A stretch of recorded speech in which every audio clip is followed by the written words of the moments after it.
Hello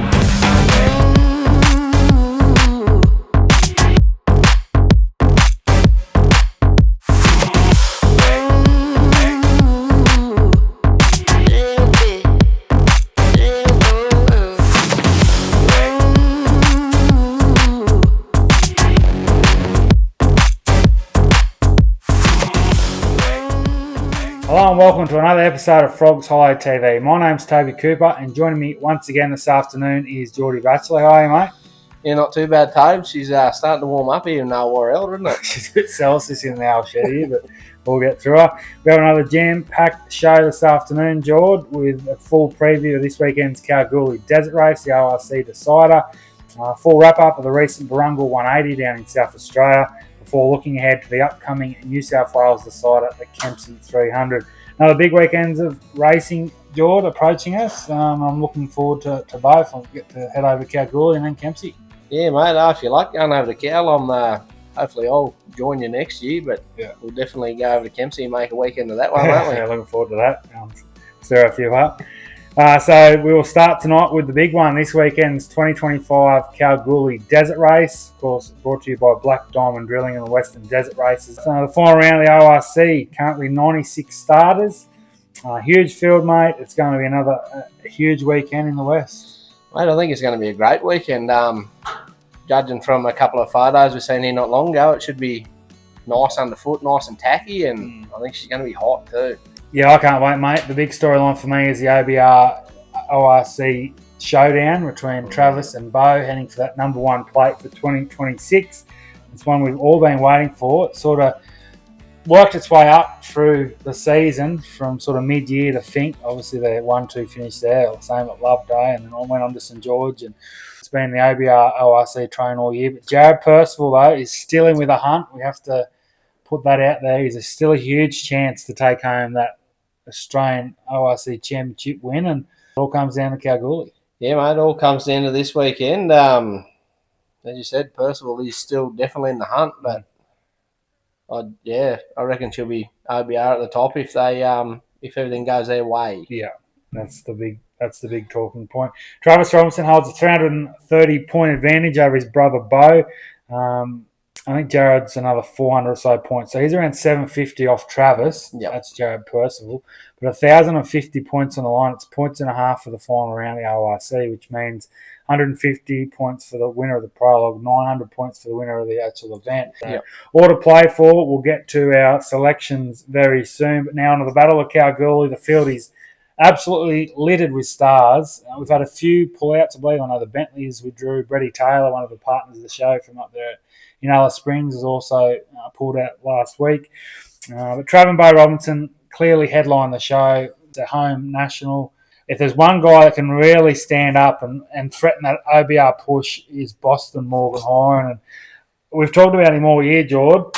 The result, obviously his third at Fink was the highlight. He's been close at many races. Could this be the weekend that Boston Morgan Horan, we saw him win at Lovedale last year? I just think if you can put it all together, and I know OBR got the championship on their mind, which is the main factor. But I think it could be Boston Morgan Horan's race in next weekend. Mate, if Boston can put it all together, like he's been unlucky with a few little issues this year, but if he can put it all together, he's a force to be reckoned with. Like, he is just on it, and he's a tier above. Like, in my eyes, he's just quick. The big focus for me will be to see how Travis plays the weekend. He's the main figure in the whole championship chase. I mean, something happened to him. There's so much pressure on his brother Bo, who then goes, right, I'm flying the flag now. That's all they want is 1-2 in the championship. Then Bo will have to finish to keep Percival at bay. And if Boston Morgan Horan puts pressure on Travis goes harder, which then creates a bit of a whirlpool. It's a fascinating. We saw what happened last year. I mean, there's so many storylines, there's so many ways this could play out. And, luckily enough to be able to call the action with Russ Cullen, and already got a few goosebumps thinking about what could play over the weekend. Last year's runner-up, Jared Percival, you got to remember to talk about him. I mean, what a story that was last year. He sort of didn't come from the clouds, but he was hovering around that sort of fourth or fifth all weekend and finished strong to finish behind Travis Robinson in his Jimco 12 months ago. Jared Percival, nearly say Mr. Consistent, the ORC the last 2 years, and I'd give him a big chance again. He definitely is, mate. His consistency is key, and he's ever consistent. Former champion Nick Hicks, who won that event in his Can-Am a few years ago now. What a story that was. Last year's overnight leader, Boston Morgan Horan, who we've talked about, three-time WA champ Adam Trewalla. Hats off to Borneo, another partner of Frogs Hollow TV. Thank you, mate. He finished 5th last year, and I think another performance like that, you just never know. A couple of the big names drop out. He could definitely slide his way up into that outright podium at the end of the weekend. The Inform Wakery Enduro champion from July, Toddy Lehman from Robe in South Australia. We saw him load up his transporter with Dean Carter and Andy Murdoch on the weekend. And another formidable force. Confidence is high there. He's super quick at Millicent. I think Toddy Lehman's a massive player at this Kalgoorlie. I think you're right. It's just the same thing, putting it all together. But, man, he's quick when he's going. He is. And that car's obviously a former Kalgoorlie Desert Race winning car with Shane Elphinstone from a few years ago, and obviously the ex-OBR Jimco as well. Our club president, Dylan Nollis, will be eager for a strong result in his SS Race Tech Pro car, the Hustler. South Australians, Andy Murdoch. Aaron Habe is another interesting one. He's going to pilot the Brad, I think it's official now, the Brad Cooper Element Prodigy. There's only a few races old over there. Brad Cooper's got a bit of a back concern, I believe, and sort of just going over there, use a bit of a test to see how things pan out in the future. But Aaron Habe, another one, first time to Kalgoorlie, like Toddy Lehman, makes a little bit of a difference. The recon will be very important for those guys because you've got to remember only 3 laps of the race, so it's not a you've only got those couple of chances to make the right calls in the corners, nowhere to really hustle along. And I think we'll see Aaron Habe right at the pointy end. I don't know if Aaron Habe can win the race. Like to see him win it. I just think he'll be sort of hovering around that top 4 or 5 all weekend. And I think he'll be up towards the pointy end. But, yeah, as you said, you can't. I'm not saying that he can't do it, but he's every chance. But I reckon you're right. I reckon he'll be definitely within the top 5. And he'll be right there when it matters. Locals, Ryan Print, who's always quick. Stephen Capridge-Hall, we've seen him perform brilliantly over the years in that slow light racing pro light car. I mean, he's a serious sensation in the West. And the Westlime trucks, piloted by Nick and Andrew. Of course, the Brenthal and the Geyser. I mean, Andrew's got the runs on the board in the last 18 months or so. And Nick Commons, unfortunately, just hasn't been his time. But I think once he gets it all together, there's a new engine gone in that truck. Again, outright speed, it's hard to tell because he hasn't been able to compile that thing. Of course, Westlime, great supporters of Frogs Hollow TV. Massive continued a side-by-side cruise, George, led by championship leaders Bailey. Greg Campbell will be there once again. Glenn Ackroyd, well, what a storyline. We also what happened to Glenn Ackroyd at St George only, probably 6 weeks ago now. And, I mean, to get where he is right now after that little incident, or massive incident, I should say, is extraordinary. I believe he's got a brand new Can-Am Maverick R, and he will line up in 5 days' time and be ready to rumble in a brand new car. Yeah, I wonder if it'll make him lift his foot, and just make him go I don't harder. think so. Probably harder. He's a character of the sport. Watching a show on YouTube a couple of days ago, Jordan, we saw the main focus of his interview with ORC Most of Australia guys. Michael Stratus was about telling everyone how he loves his mini beers. So that doesn't give away what Lenny Ackroyd's all about. I don't know what does. Also, we can't rule out Brent Smoothie, who had that good podium finish at the Loveday 400. Yes. He also finished 4th at St George. He had a little bit of a mishap at the Dam Buster a couple of weeks ago. Yeah. And Brett Comiskey is one of the last ones I want to mention. I mean, he's had some good stories over the years. Second, I think, last year. He finished 3rd now, I say, at Kalgoorlie in 2022 behind Ryan Taylor and Brent Smoothie. Brett Comiskey, another one. As confidence grows for him, he's got Corey Cooper, long-time navigator, in the seat. And Dan McKenzie's probably on his way across the Nullarbor as we speak, I'd say. And great team, great supporters of Offroad. And anyway, George, on pumped, mate. It's going to be an extraordinary weekend in the West. I mean, hats in the ring. Who knows who's going to win it? We've got no idea. So many different scenarios, outcomes for both the event itself and the ORC Championship. But for you, who wins the 2025 KDR and who takes home the number 1 plate for next year? Mate, I've got a few selections for the actual race itself. I've got Toddy Lehman, Bowen Trav. Mm-hmm. I've got Boston Morgan Horan up there. Yep. And as a roughie, I picked Adam Trewalla. But overall championship-wise, I can't go past the OBR 1-2. I think they'll bring it home. either Bo or Trav, or I just one or the other. I think that it will go their way. It's been a long time coming, and I definitely think that that's how it's going to play out. Well, I'm going to go. I think Boston Morgan Horan will win the event. Yep. That's more. I'm going to stick strong with there. I think Toddy Lehman will be right up there. I think Travis Robinson in second, Toddy Lehman third, Bo Robinson fourth. I think Nick Hicks will be featuring. I think he's strong all the way through. I think Brent Smoothie, if he can hold it together, he'll work hard. And for the championship, it's nearly impossible to go past Travis Robinson at the moment. To be honest, either one of those guys or Jared Percival will be a welcome winner in the ORC. But Trav Robinson, 2 in 3 years, he's looked formidable all year long in the new all-drive Mason, which I believe his brother Bo will have out in the 2026 season, so that'll be interesting to watch. But Travis Robinson's weekend for me, and if he gets across the line, that top 3 or 4, it'll be his championship. So stay tuned for that. I was also, during the week, fortunate enough to catch up with my fellow Kalgoorlie commentator and WA correspondent Russ Cullen on his predictions in Kalgoorlie. Check it out. I'd like to welcome back to Frogs Hollow TV, Russ Cullen. How are you, mate? I'm fantastic. Great to be back. Great to be back on board Frogs Hollow TV. You and Geordie doing a fantastic job there in Warriolda. Hats off to you, mate. Thanks, mate. You've seen Warriolda yourself now. How do you? What are your thoughts? Quintessential country town, Warriolda. Lots of race cars, lots of enthusiastic racers. Had an awesome time, though we did no racing. Obviously, the weather got the better of the weekend. A bit too much rain, and the ground was a little bit too sloppy to participate in any racing. But it was just great to be there and great to feel the energy in that town and the passion they have for off-road racing. So didn't fire a single shot as far as racing is concerned, but I'll be back. We had a good time. Let's get straight to the point. The 2025 Black Diamond Drilling Kalgoorlie Desert Race, only days away now.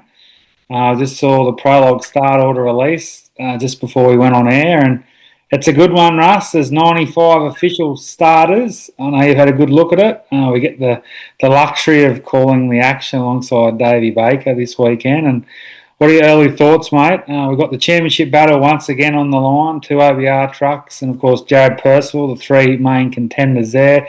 The side-by-side championships well and truly on the line. Lockie Bailey, Greg Campbell, Glenn Ackroyd, the main chances. Then we've got the outright title chase. I'm liking the look of Boston Morgan Horan for the event itself. What are your thoughts, mate? Yeah, I think Boston is due a little bit of luck. He's had a few mechanical gremlins this season, so be nice for him to close off the year with a good result. Obviously, for outrights, I think Trav's really well positioned. Speaking to Trav, he feels as though the truck is far less fragile than the buggy. So obviously, he's still driving as hard as he always has, but he doesn't feel like he's handling a wine glass as such. He feels like he's got a much stronger package underneath him, and seasoned campaigner alongside him, Paul Curry. They're pretty hard combination to beat. Obviously, Bo, there'll be no team orders there in the OBR camp, so if Bo can get amongst Trav's positioning, I'm sure he'll have a red-hot crack. Obviously, Jared Percival.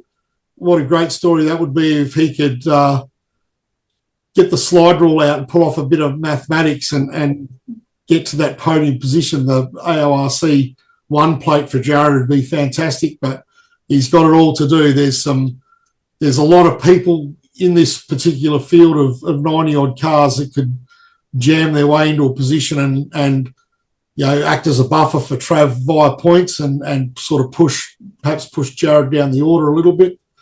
Few interesting names coming over to have a look. Havey coming over, Aaron Havey's coming over for a look. They give Brad Cooper some pointers on his Element buggy, so that's going to be really cool from a West Australian point of view, because hopefully Aaron gets the best out of that buggy and gives Brad some good pointers on that one for next season. Yes, no, couldn't agree more. It's only unreal to see Aaron out there in the Kalgoorlie Desert. I know he's very keen to get amongst it, Russ. A few other names. Nick Hicks, a former champion in a Can-Am Maverick X3, but he's now in that, the Element Prodigy. So keep an eye on him. 4th outright last year. Adam Truella, one of the WA, the WA champion for 2025, his 3rd time. What are your thoughts on those couple? Well, certainly as far as Adam's concerned,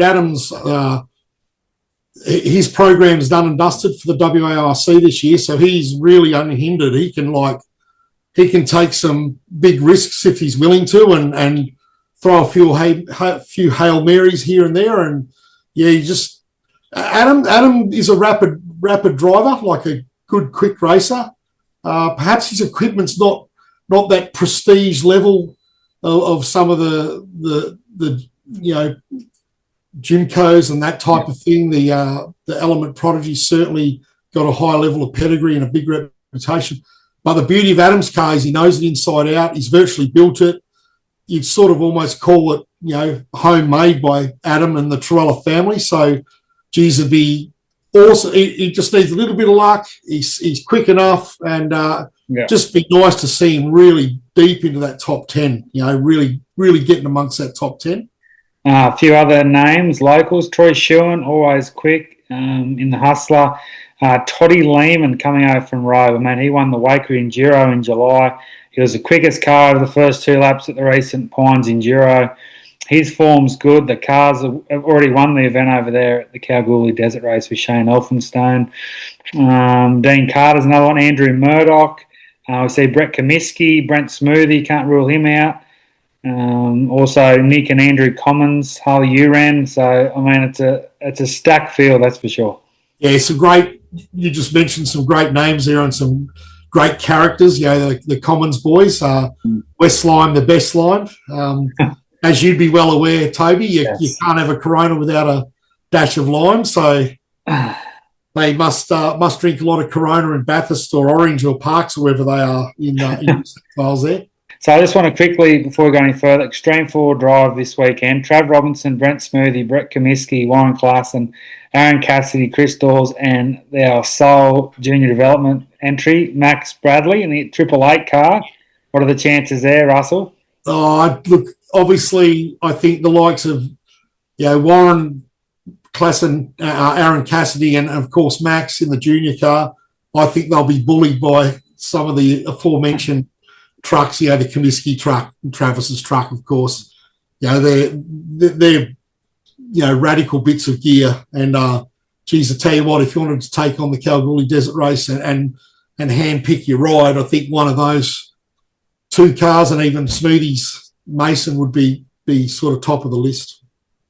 Side-by-side battle, I mean, there's some great names, Lockie Bailey, Glenn Ackroyd, Andrew Bell, young Logan Gill. I think he's a future star, only 15 years of age. His father, Royce. Daniel Challen, Greg Campbell, of course, Cole Reed. I mean, the field's stacked. It's 37 or 38 young Sam Commons, the Westlime crew. Who's your pick in the side-by-side this weekend? Oh, look, I think Glennie Ackroyd. Yeah, what a story that'll be, but after that huge incident at St George in the prologue. Yes, they've obviously enthusiastic and they're keen and they're tenacious because they've got a car back on track. I don't think there would be much of the car left from the crash at St George as it would be. That car's probably on its way to China to make some bicycles at the moment. So, that'll be good for Glennie Ackroyd to sort of get back in the saddle and pedal hard. It's always a bit of a worry when you have a big shit mixer like that one, and that was decent. Will he be as quick, or will he be a little bit tentative for that first sort of half of a lap, which consists of about 50 Ks, 100 odd Ks of Kalgoorlie.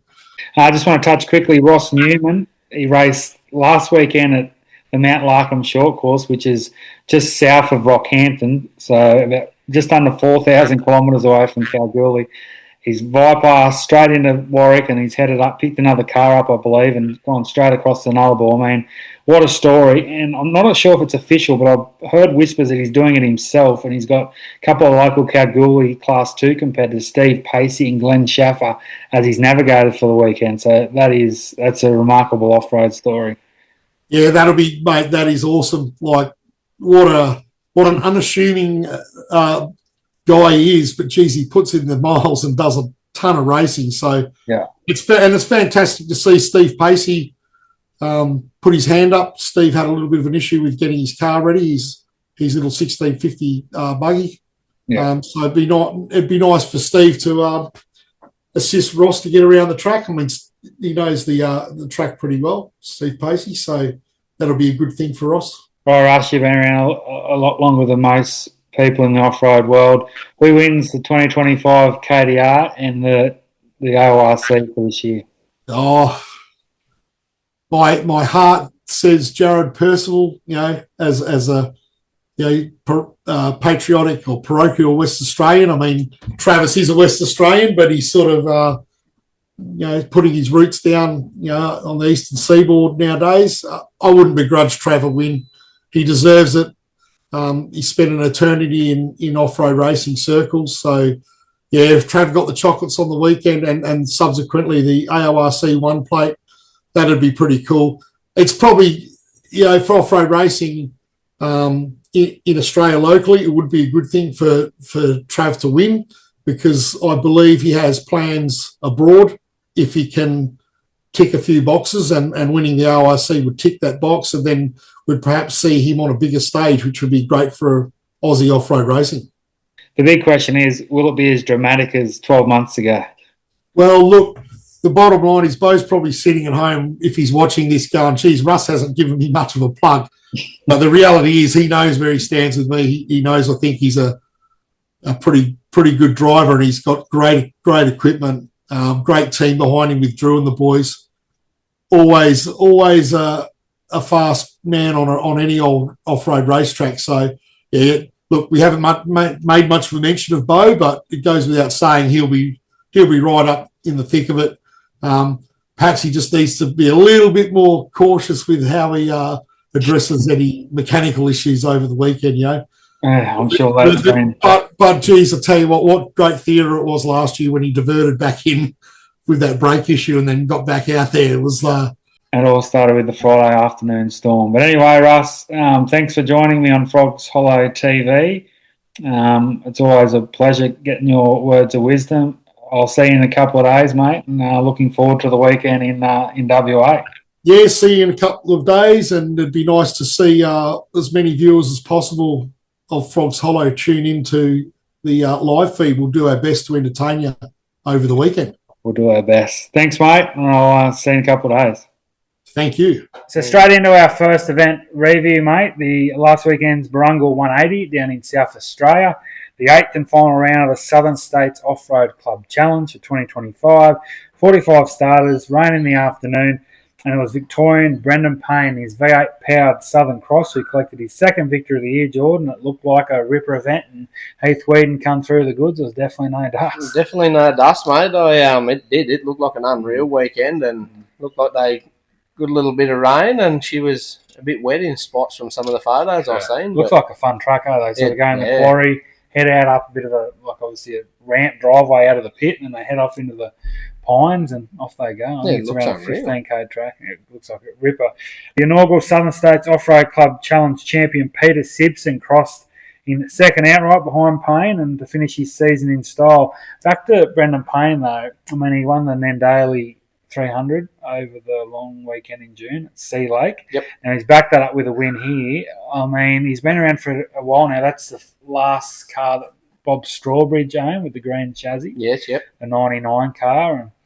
And I haven't actually met the Payne family, but they seem to be knocking up the results. And I know he's been around for, as I said, a number of years now. And you just another one of those guys that maybe budget, maybe time. There's so many different reasons why you just stick to the smaller events. But if you I know he's had a good result at Millicent over the year, which is obviously one of his closest national events to where he lives at Warrnambool there. And another guy that'd just be good to see maybe step it up over the next couple of years and see where he sort of sits in the bigger events. Yeah, it'd be good to see him at a couple of the bigger races just to see how he plays out. But as you said, mate, he's having a good run this year so far. Yep, that's 2 outright victories. Also behind Peter Simpson was Glenn Pike in his V8 Razorback, wrapping up the podium with Steve Crow and Jake England rounding out the top 5 there at the Burrungule 180 last weekend. Yeah, so another huge congratulations to Pete Simpson and his whole entire crew for taking out the inaugural Southern States Off-Road Club Challenge this year, and he did close it out with a serious bang. There's no doubt about that. I also saw yesterday that Simpson and Navigator claimed the Avalon Short Course Honours down at Geelong, just a one-day, I think it's a couple of K loop.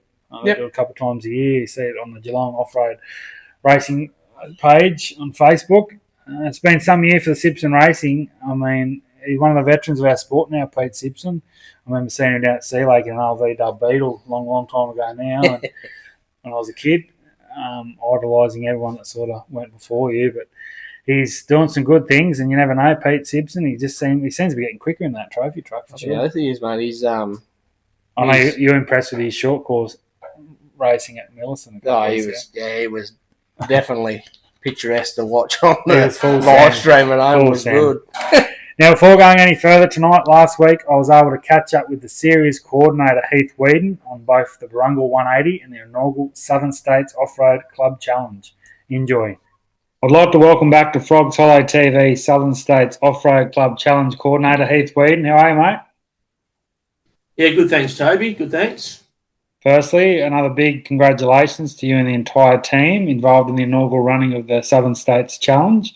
Tremendous success with Peter Simpson coming out the eventual inaugural champion. Yeah, that's right. Sibbo got the win there in the end. But yeah, the series itself's been great and well supported throughout the whole year, so it's been good. Now, obviously, after all 8 rounds completed and the running of the Burrungule 180 last weekend, the series saw well over 150 competitors across the year, some great battles, some great champions with Glenn Pike and Darryl Nissen rounding out the outright podium. Obviously went above expectations, mate. Yeah, it definitely did. Like after the first couple of rounds where we had like 40 cars at Portland and then nearly 60 at Darren's day out, we knew we were in for a fairly decent year, but to finish off with 45 still at Burrungule was really good. And I think we ended up with 7 different classes in the top 10, so it was really good.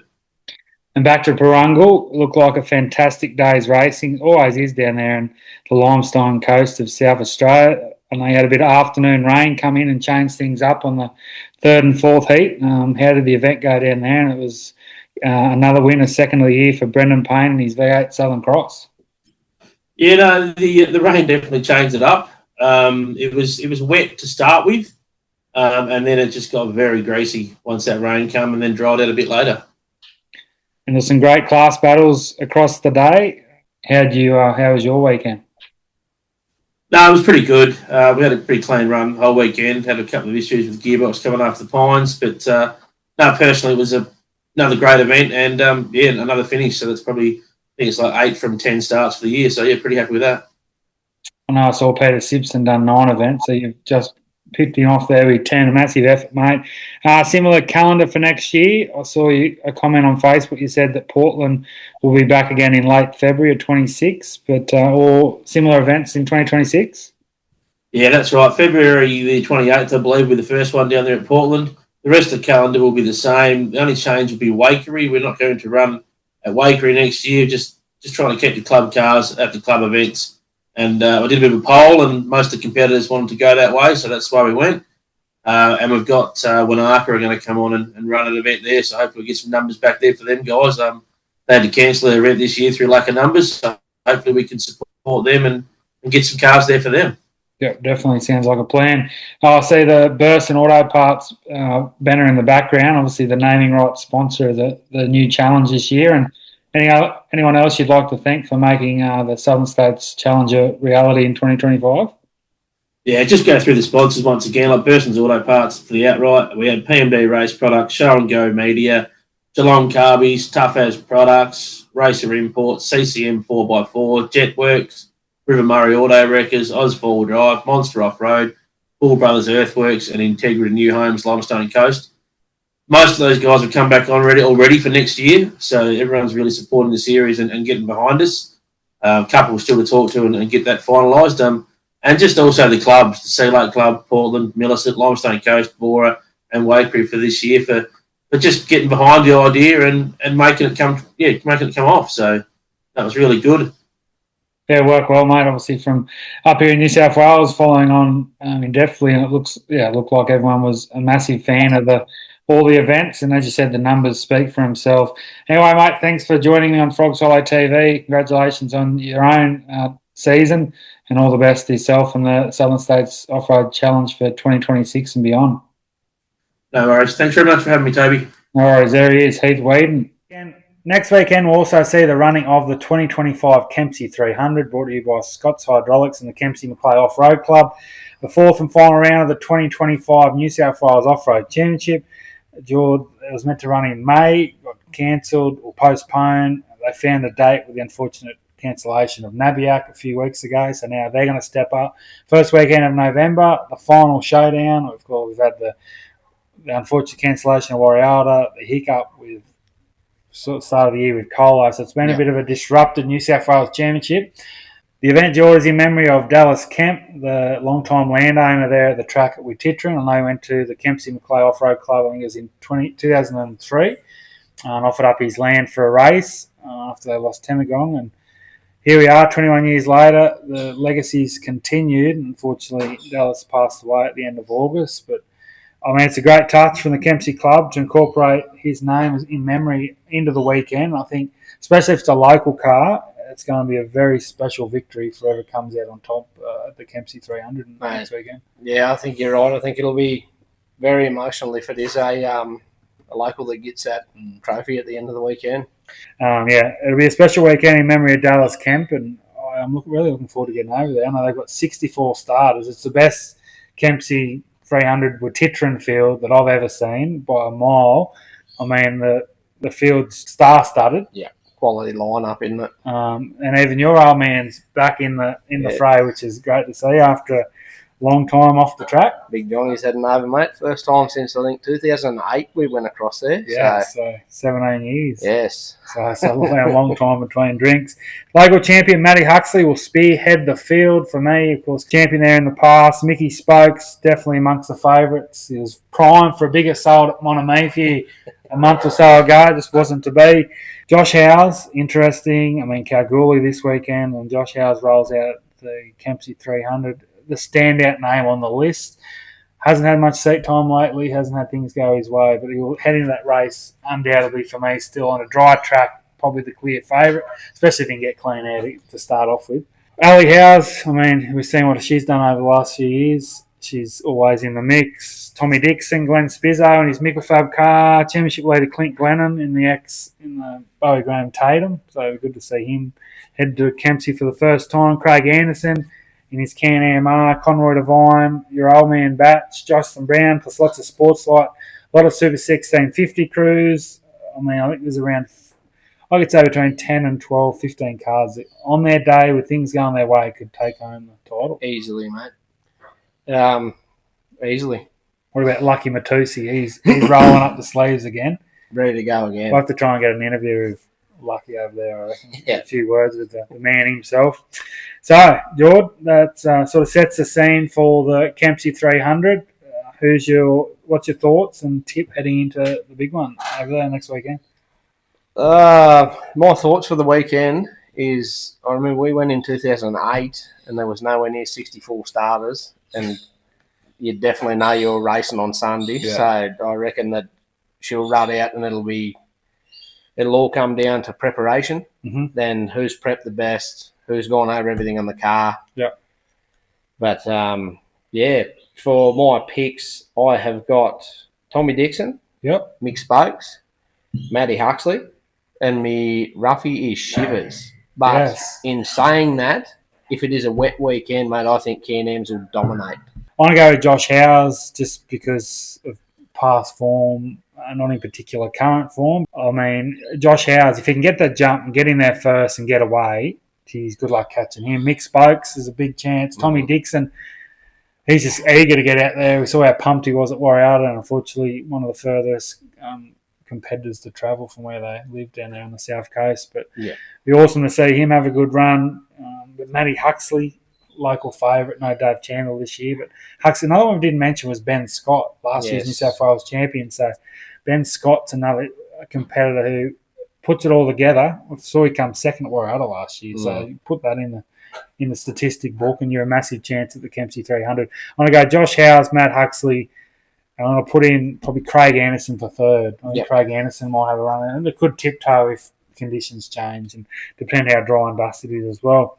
So the New South Wales Championship is also on the line this weekend with Clint Glennon leading the pack, but there are many waiting for a pounce at Kempsey with Nathan Shivers, Tommy Dixon, Braden Merrick, Caleb Peters, Warren Barron and Mark Paul Grant, all mathematical chances of a maiden title. You get 40 points for starting the race, 10 for completing full distance. You need to complete 50% of the race proper to get championship points. Who wins it this year? This year, mate, I think if providing everything goes well for him over the weekend, I think Tommy Dixon wins the race and the championship. Yes. That's my pick. Honestic thing, I reckon Clint Glennon is the man to beat in the championship. He's got that sports-like car singing, and I know he does a lot of work in the shed, a lot of prep. He's 3 from 3 this year. Things are going well for him, and it'd be good to see him. I know he's good mates with Tommy Dixon, so they're going to go in the battle. And Nathan Shivers is another one. He's second. If conditions change, if we get some big downpours, if we get wet, if we get whatever, snow, whatever you want to say, I think Nathan Shivers could then sort of pounce, and we saw Phil Lovett dominate the wet Kempsey last year. So stay tuned for that. Also, a quick shout out to Lockie Weir, who won round 2 of the Northern Territories titles up there in Alice Springs only yesterday, plus Mount Larkham short course victor Zach Marsh on his victory as well. I mean, one of the serious campaigners in the Queensland circuit now in that new Can-Am, and it was sort of my prediction heading into that weekend. I think he finished over Christian Trues. Again, what is in that? The tin top, just Class 8 patrol. That's unreal.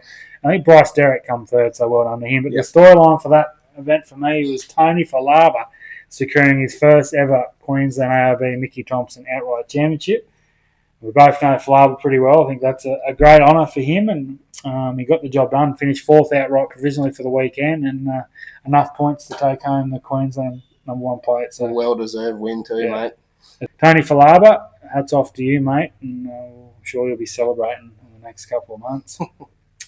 Also, I mentioned to the 10 crews competing at the 53rd Tasmanian Sand Enduro down at St Helens next weekend, another sort of bucket list event. Actually, had an invitation to head down there this year, just couldn't make it due to a number of things. Looks like a fascinating weekend down there in the dunes of St Helens, and it's just a bit far away from some of the competitors here on the East Coast to head down. Yeah. But we've seen a few names cross down onto the Apple Isle, and hopefully that event goes well for all competing. So, George, that's a wrap on tonight's show. Anything final say? I mean, it's going to be huge. We'll try and do a wrap-up post. Kalgoorlie and Kempsey might be our final show of the season. But the big story for me is who wins the ORC in Kalgoorlie, and then on to Kempsey for the big one, the New South Wales side. And I just think it's a fascinating, so many moving parts in both events, and it's the joy and the sort of the excitement about our sport. Yeah, the whole season's come down to these 2 weekends. How good is it? I know, it's going to be a ripper. So good luck to all those competing at both Kalgoorlie and Kempsey over the next 2 weekends. We'll see you all there. But more importantly, stay tuned to the next episode of FHTV. Cheerio.